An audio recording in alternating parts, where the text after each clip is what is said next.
Hello, everybody, and welcome back to the Buying Tampa Bay podcast. I'm your host for the day, Peter Murphy, and once again, your co-host, Chase Clark, is in the guest seat. We wanted to continue from where we left off last week, which I just thought, Chase, was an excellent conversation, talking a lot about what the makings of a real estate entrepreneur, and more than just from the perspective of here's what you did every day to be successful, but more as I saw it was, what is the special sauce that causes someone like you to emerge, right? To emerge into whatever marketplace you find yourself in and to be optimally successful. So thanks so much for sharing all that with us last week.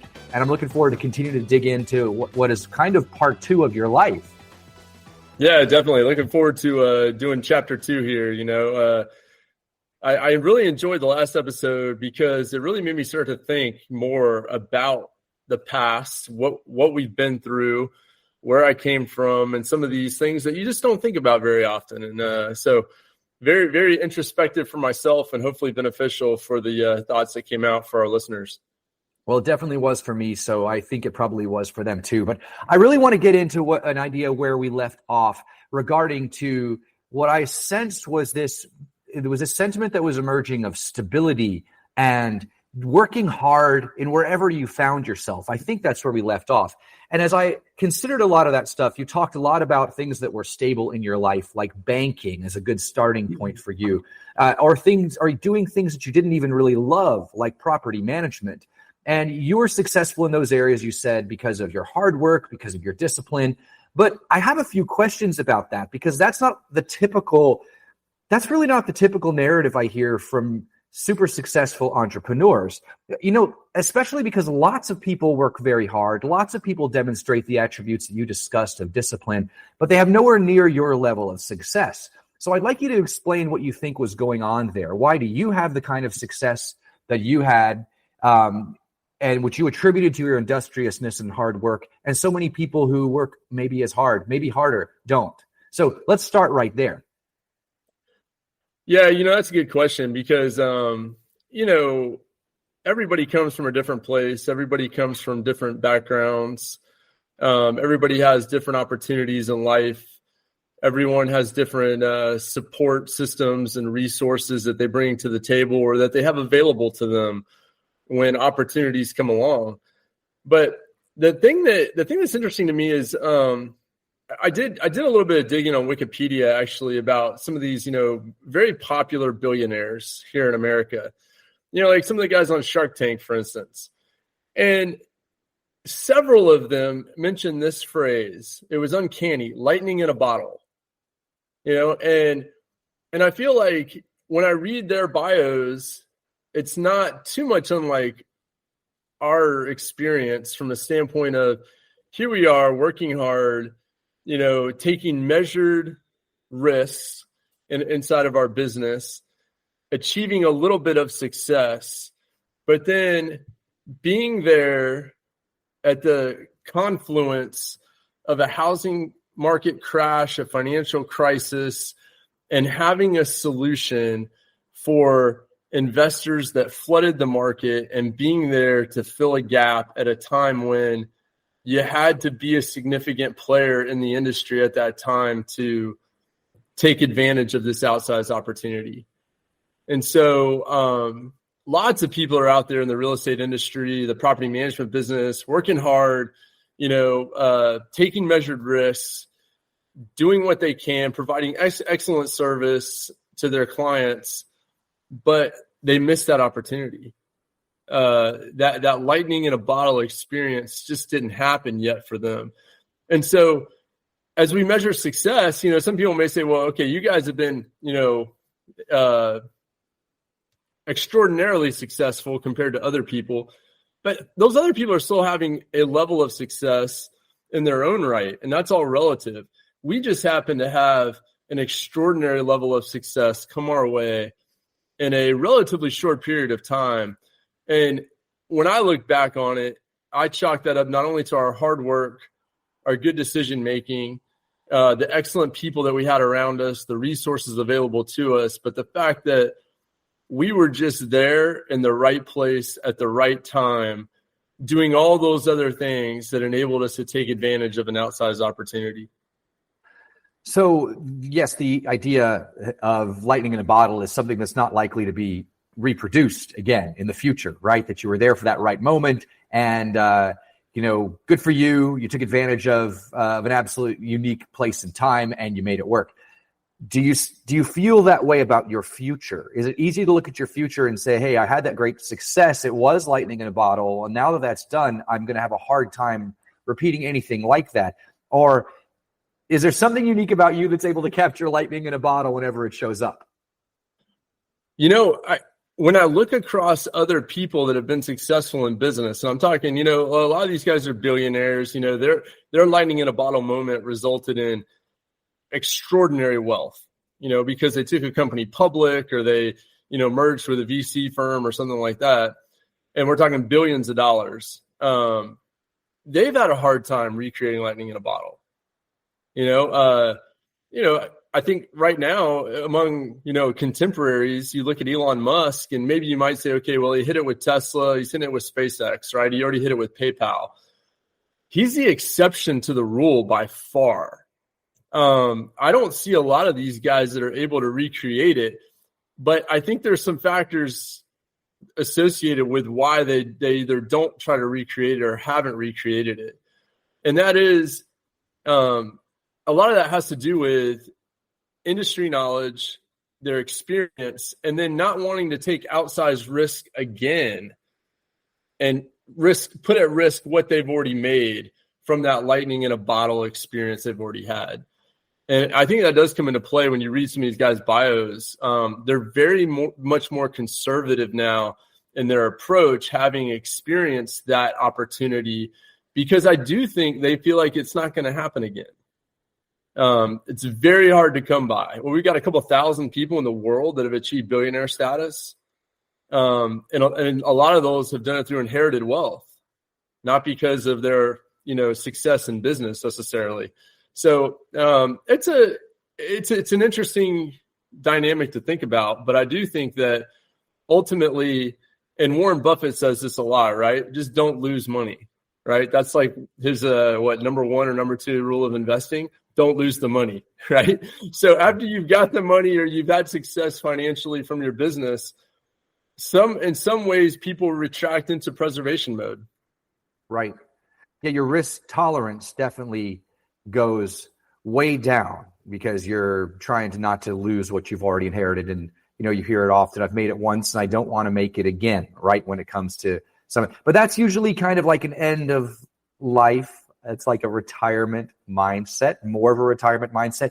You're like 40 something years old. So you're what is either entering the apex of your professional years or you're maybe right at it by some definitions, but this is where most people are getting their stride, right? In their professional endeavors. And here you are, you've sold your company like 6 years ago.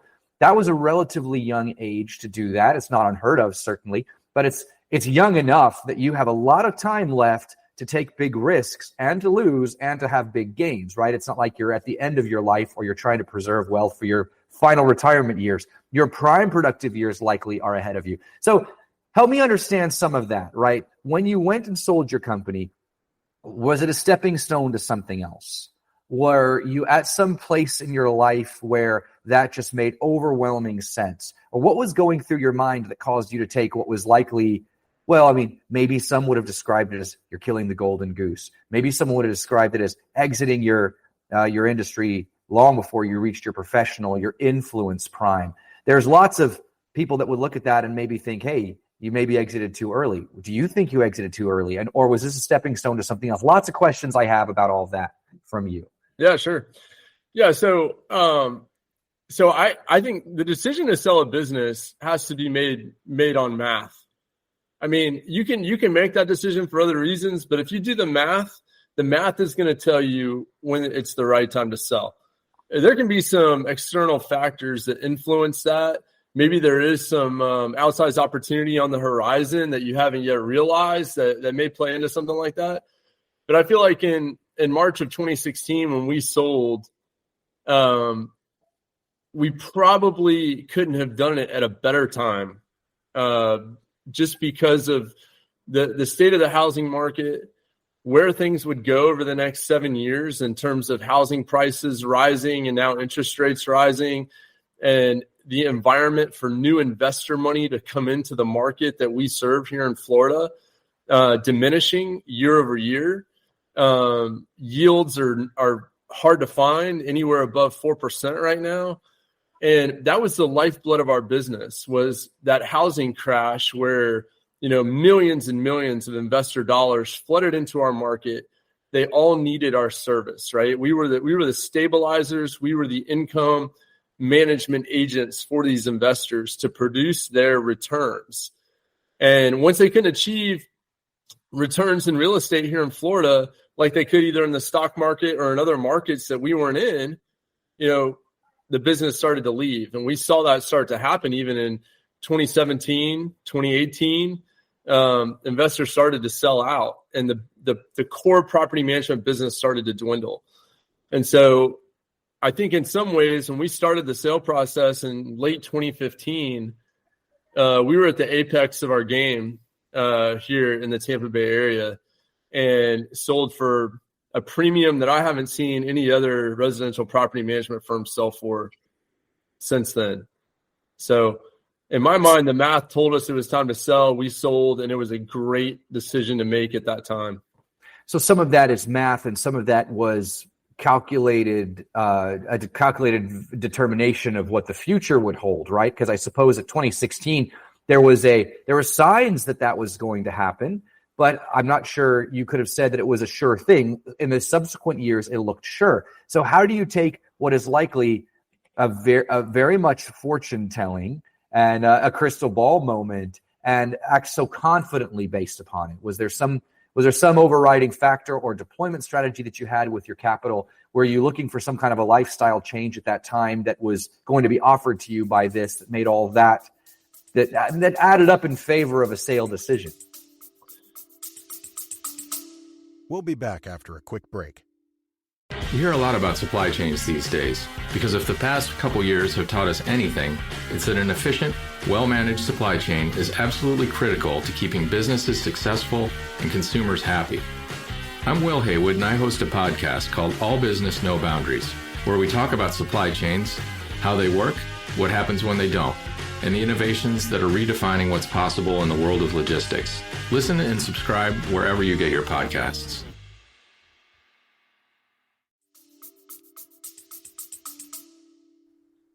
So, when you're faced with the opportunity to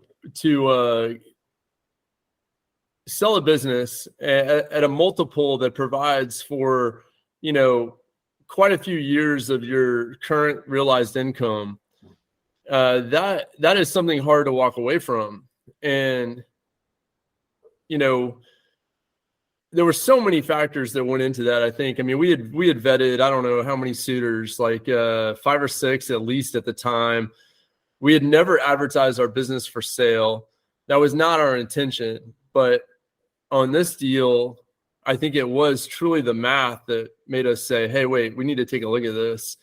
And when we did, it looked like the right thing to do. That, along with the headwinds we were experiencing in property management, we were coming off of an institutional roller coaster where we were at the top of the mountain, over 5,000 units and 5 offices across the state of Florida. And we were coming back down where the institutions were internalizing almost completely, and we were rolling back into a core business. And the core business alone just looked like it wasn't going to sustain the kind of operation that we had created to serve our institutional clients. So, several factors like that went into play. And I think also we weren't immediately walking away, right? Our deal had us, sticking around for 2 years to continue to run the business and to, run through the transition with the buyer. And that was a blessing and a curse, right? Like we did not enjoy that period of time maybe as much as we thought we would. And, some of that prophecy was given to us beforehand. And, we were kind of told how painful that might be. And I think at the end of that, I was glad to exit. in December of 2017, I was glad to get out, wash my hands of it, because I had seen, what a corporate roll up looked like when you were dealing with really a local business. And it just wasn't something I felt like was going to be fulfilling for me going forward. Well, you said at the start of this episode that you've rendered yourself unemployable, right? And so you were moving from being the top of your game, the top of your company, the top dog, to what would certainly not be a top dog position if you've been acquired by someone else, and you're now slotting into that much larger corporate superstructure, right? So I'm sure that had some things to do with it, that you're not really in charge anymore, and that's easy to see in retrospect. That would not be as fulfilling for someone like you as being able to call the shots. Yeah, and I mean, to go back to your questions, your list of questions too. I mean, at 39, we had been churning with this business hardcore since 2008, right? We jumped in, 100% into property management in 2008, and then 2016, 8 years later, we're selling the business, and 20 months after that, we're fully exiting that industry with a non-compete for the next 18 months, right? So it was a drastic life change. After 10 years of doing that day to day, being in an office environment where you had a team of employees that you really liked, that you had grown from the ground up. You had a business that you had bootstrapped, from day one. It wasn't until maybe after the fact that you start looking back on those things and thinking, man, I miss the people. I miss being around that office environment. What an incredible thing we had created over that 10-year period, with blood, sweat, and tears. And, so, a little bit of sentimentality there from that standpoint. But I think the sour taste from the last 20 months of that venture really kind of made that easier to swallow. But at 39, what do you do, right? I mean, that was your question, right? So you sell a business, you're in your prime, 39 years old. All right, you got a little bit of money from selling a venture. What do you do with your time? I started running. I started running. Yeah. Did a couple of half marathons. Well, that's not unusual, is it? Right? That in fact accompanies middle age, and for a lot of people, right? I mean, that's like the age when people start taking up marathons and triathlons and all kinds of age-defying ventures, trying to prove to themselves that they're still they still got it, right? I mean, so that kind of fit naturally in some ways, maybe with this transition point for you. Yeah, it wasn't too long because, went to the gym more, started running more, doing more physical, type pursuits like that. Spending more time with my wife and family and things like that. But it wasn't too long. I think, March of about 4 months later, right? March of 2018, we had started up our real estate brokerage. One thing we were allowed to do under our non-competes, we started HomeProp, this wonderful, company that we have now.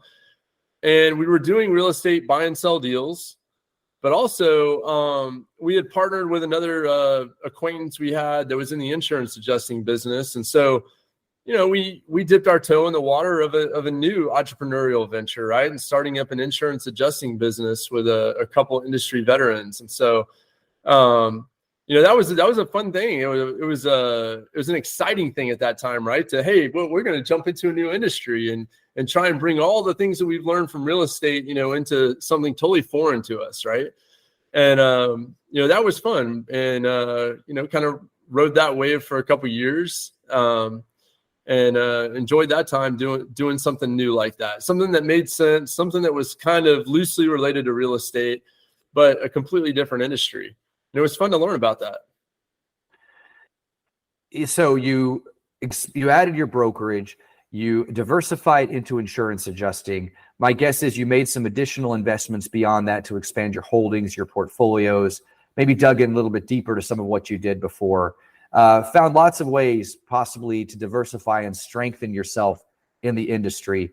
And 6 years later, here you are. So let me ask you a couple of questions about that. Do you think the 39-year-old version of Chase Clark would be surprised or interested in the 44-year-old version of him, where he is today? Would he think that was an unexpected journey that you had taken to where you are today? And talk to me a little bit about, the last 4 years. You look at yourself, is where you are today where you thought you would be, right? Or, you're pursuing probably some additional volunteer ventures. You've got some hobbies that you've deepened yourself into. Maybe talk about some of those if you're interested, because I'm sure lots of people would like to know the extent of the diversity of what it is that you do. And then tell me, does all that make sense? Is all that exactly where you thought it would be? So, the funny thing is I think ever since we sold our business, I have fielded this, question from people ever so often. And every time I hear it, it's like, wow, really? And the question is, how's retirement? Or are you retired? And I'm like, retired from what? I've got like more jobs now than I've ever had in my life, right? And I think, that is one of the blessings that came out of being in this situation of life, right? That here at 44, I've got the luxury of not having to go to an office every day from 9 to 5 or 8 to 5 or 8 to 6 or 7 or whatever people are grinding out that are at my age, trying to make it to the C-suite, right? Because this is the time of life that's what you do, right? You want to be in the C-suite by the time you're 45, and then run out your last, 10 or 15 years at the highest levels of your business. That's what corporate America tells you you're supposed to be doing, right? And if you have ambition or aspiration, that's the path you take. That's the prescribed path of business for most people. But man, I feel like I'm one of the luckiest people in the world, because not only do I get to do several different things that I have interest in, but I've been available to my family in a way that so many of my peers just can't be available to their kids while they're growing up at this age. I've got an 11-year-old, a 14-year-old, and a 16-year-old.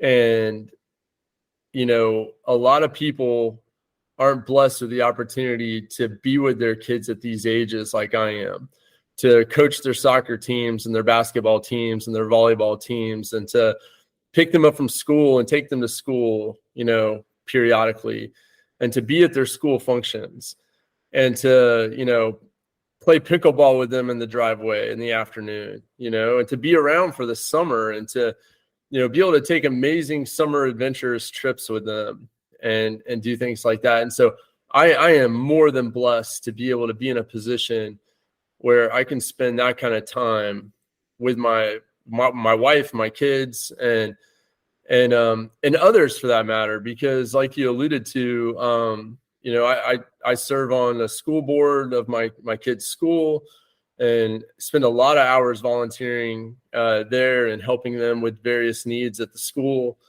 I've got a significant role with my church family and helping to maintain our building and overseeing that and doing the accounting and bookkeeping for the church. And so spend hours volunteering doing that.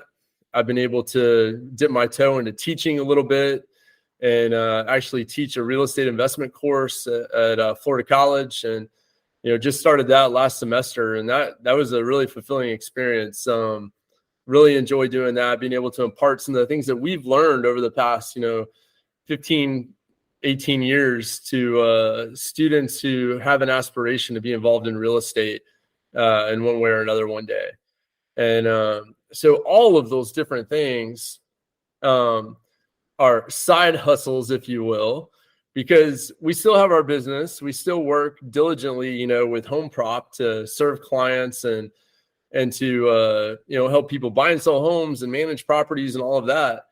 But I don't have to spend the kind of concentrated time on that I used to have to spend when it was a big going concern with dozens of employees every day and and high level clients to serve, we've had the luxury of slow growing this business with the right kind of clients, the right kind of employees, the right kind of brokers.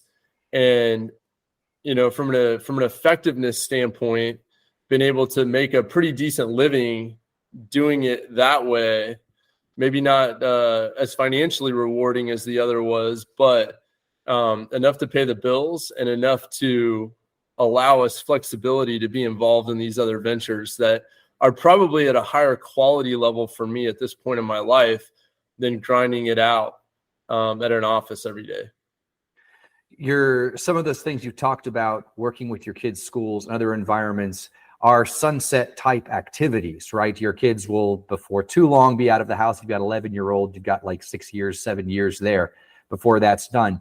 At the end of that period of time, does your life revert back into more heavy growing a business? Does it continue to evolve into your volunteerism? What if you had to look forward? Will your life look like 7 to 10 years from now? Since you're retired, right? You're going to retire again. Yeah. Hey, I bet if you polled the general public who'd like to retire at 44, boy, it'd be a high number. That's probably true. Unfortunately, I think it's jealousy speaking, probably. Yeah. It's not quite where I am right now.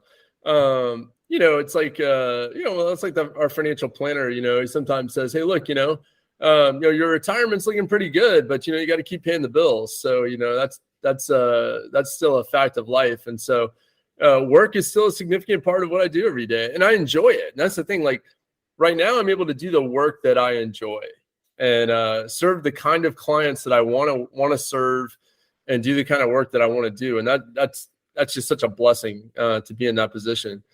But, looking ahead, 7 or 8 years from now, being, 51, 52 years old, you never know what life's going to throw at you. I try to stay in shape, try to stay healthy. Same with my wife. Hopefully we'll have, some more prime years of our life at that point to spend together and to, be adventurous together. There's a lot of things that you can do when your kids leave the house that you can't do while they're here, while you're bound to a school schedule. So I look forward to those times.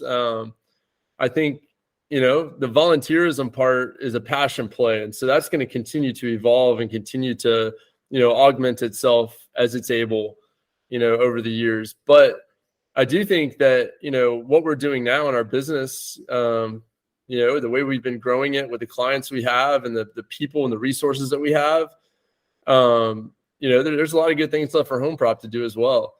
So I enjoy having this kind of diversity day to day. I think it's healthy. It's a blessing and an opportunity that a lot of people don't have. And so I'm trying to take advantage of every opportunity that's put in front of me, both on the work side, the volunteer side, church side, and family side. How do you stay relevant? You want to make sure you're ready for that next lightning strike, that next lightning in a bottle strike. You want to make sure that whatever arises, that you're ready to adapt to it and engage with it. I imagine that when you have a diverse life, it's a little harder to feel like you're really digging in deep to any one of those areas and able to devote the kind of research and study to be a true expert in any one of those areas. That's at least what I have found to some degree in my life. Maybe you found that too, that having a very diverse interest set sometimes prevents you from getting as deep in any one of those things that you might like to get in order to really be a strong and effective a change agent. Talk to me about your perception of that, whether you agree or not, and certainly how do you stay relevant in all of these areas? Yeah, I think that's right. I mean, you can definitely spread yourself thin in a hurry when you have availability, or when you make yourself available. There's plenty of good, noble pursuits out there from a volunteer standpoint that you can take advantage of, but you can't do all of them. And sometimes it's hard to say no. And so I do think that over the past couple of years, I've gone through, kind of an evolution of, okay, what's really the most meaningful thing for me to be doing? And how do I want to allocate my time to the most meaningful things and start to shed some of the things that are still good, but they're just not so meaningful, or that I'm not the most effective in those roles at that time.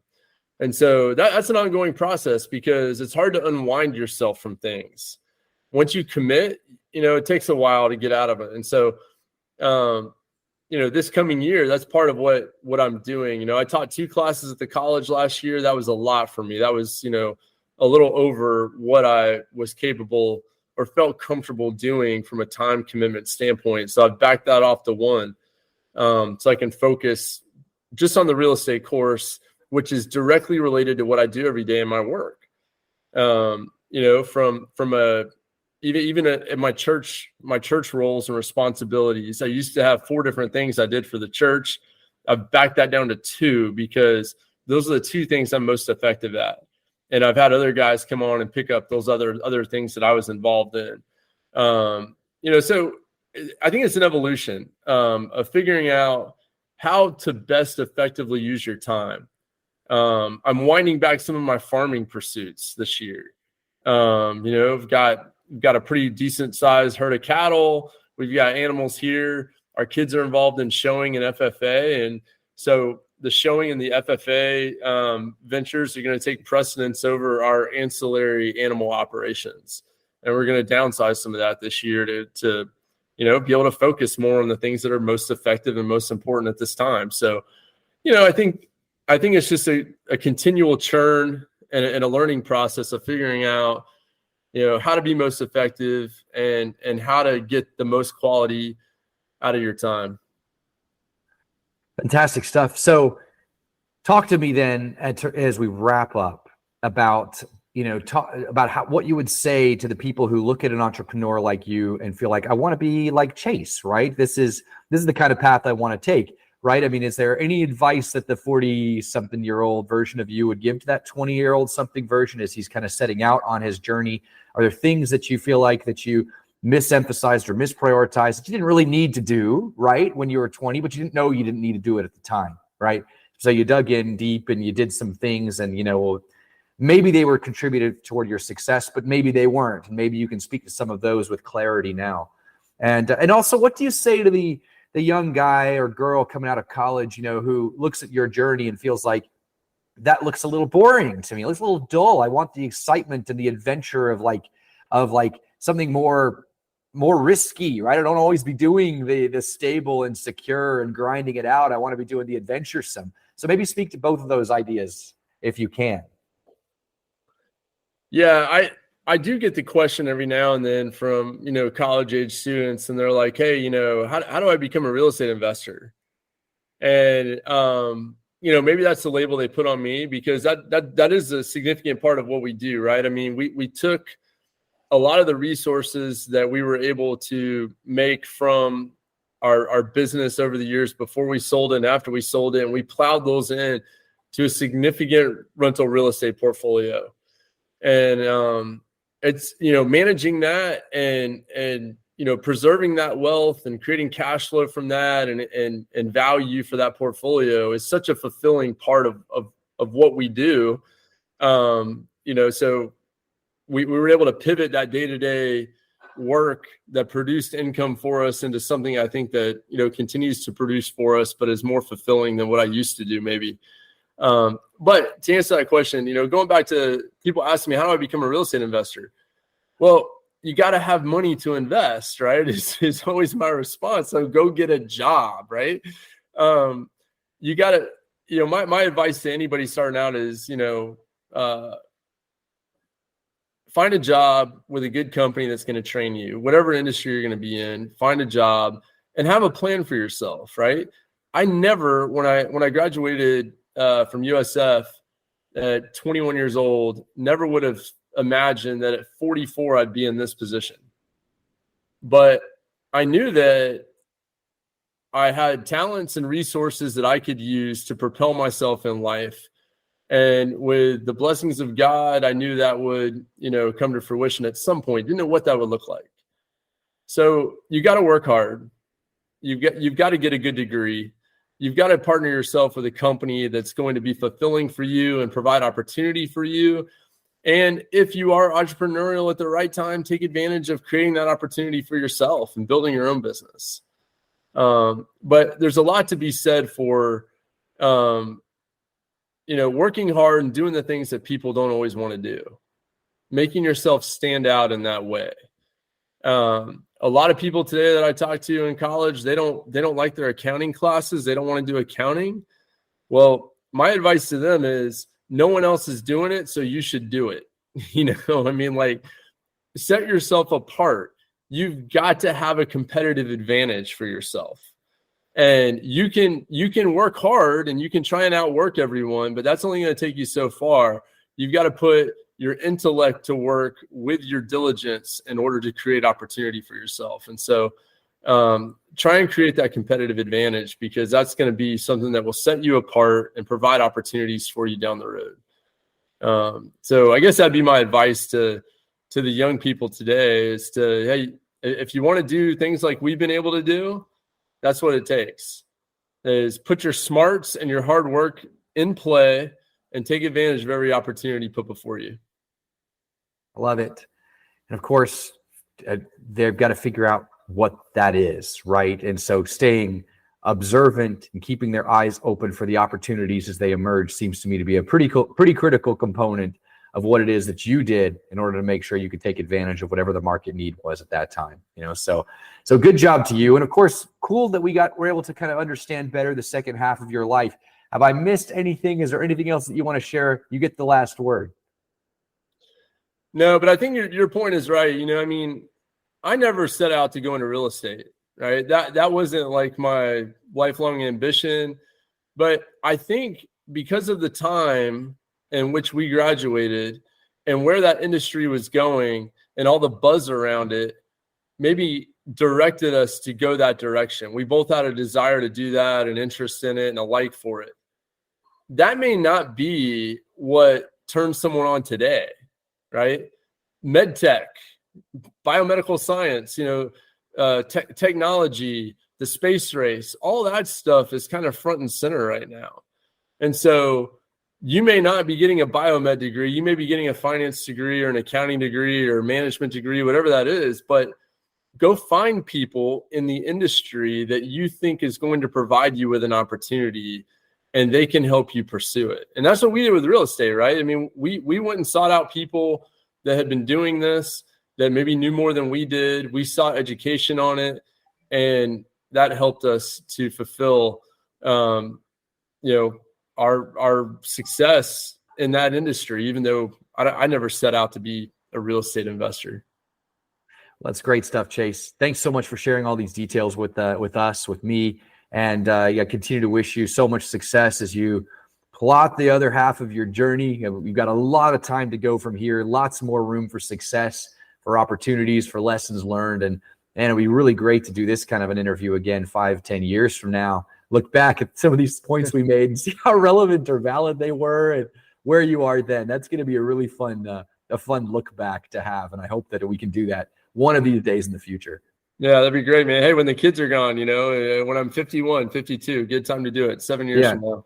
We'll see how much our perspective has changed, right? I bet it's going to be massively different without the kids in the house. So yeah, no doubt. We'll see what that looks like. Hey, well, great time. Thanks so much for the conversation. And let's reconnect soon. Sounds good, man. I'll put you in the hot seat next week. A lot of fun. Can't wait. All right.